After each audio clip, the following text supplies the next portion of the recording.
მოგესალმებით მეგობრებო, მე არჩილ მაისურაძე ვარ. ვაგრძელებ ჩვენს ქვეყანაში ხეტიალს. ეხლა მოვხდი ქვიშხეთში. და სანამ გაჩვენებდეთ რის ნახვასაც ვაპირებ, რეკომენდაციის სახით რეკომენდაციას გავუწევ, ეს რეკლამა არ არის. რეკომენდაციას გავუწევ სასტუმრო მწერლებს. ძალიან მაგარი სასტუმროა, ძალიან მაგარი ნომრები, არაჩვეულებრივი მომსახურე პერსონალი, უამრავი გასართობი. მოკლედ ყველა ასაგზეა გათვლილი ეს სასტუმრო, ძალიან გემრიელი სამზარეულო. ვინც ესტუმრებით ქვიშხეთს, აუცილებლად ესტუმრეთ სასტუმრო მწერლებსაც. არინანებთ ნამდვილად. ეხლა კი სანამ საქმეზე გადავალ, მოდით გაჩვენებთ სად ვარ საერთოდ. აი ნახეთ. აი ესეთ შესანიშნავ ბუნებაში მოვხვდი. აქ უნდა ვნახო ბულბულის ციხე. ბულბულის ციხეს გაჩვენებთ და ამავდროულად გაჩვენებთ თავად ქვიშხეთის კოშკსაც.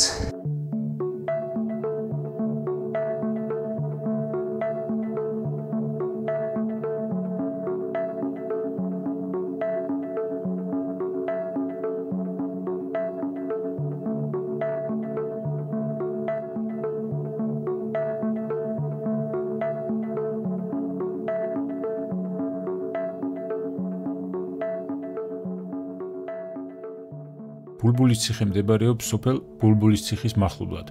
თავად ციხე სამწუხაროდ ძალიან დაზიანებულია, შემორჩენილია მხოლოდ კედლის შედარებით მცირე ნაწილი, უმეტესი ნაწილი კი დანგრეულია. ციხე დასავლეთ საქართველოში გადასასვლელ მნიშვნელოვან გზას აკონტროლებდა. სოფლის სახელწოდება ვახუშტის მიხედვით ახალია, ადრე კი ციხისძირი ერქვა, ხოლო ციხეს ციხისძირის ციხე. ბულბულის ციხე სახელის წარმოშობა უცნობია.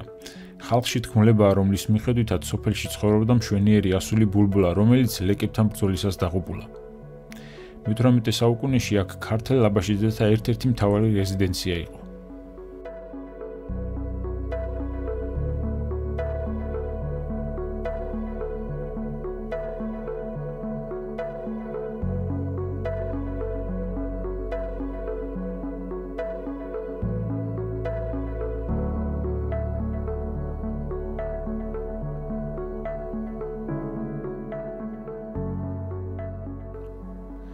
ეს უკვე ქვიშხეთის კოშკია, რომელიც შემაღლებულ გორაკზეა აგებული და მე-17 საუკუნით თარიღდება.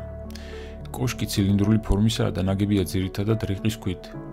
ფასადებზე თლილი ქვაც არის გამოყენებული, ხოლო ინტერიერში აგურიც. ზედა ნაწილი დანგრეულია, შემორჩენილია მხოლოდ 4 სართული. შიგნიდან პირველი სართული ცილინდრულია, ზედა სართულები კი 4-კუთხა. იატაკში ქვევრებიც ყოფილა ჩადგმული, სავარაუდოდ იქ მარანი იქნებოდა. მე-4 სართულის დანგრეულ კედლებში შეინიშნება თითო სარკმელისა და სათოფურების კვალი. ქვიშხეთის კოშკი ისევე როგორც ბულბულის ციხე, ქართული თავდაცვითი ხუროთმოძღვრების მნიშვნელოვანი ძეგლებია და უფრო მეტ ყურადღებას საჭიროებენ, რომ ისიც არ დაინგრეს, რაც შემორჩენილია.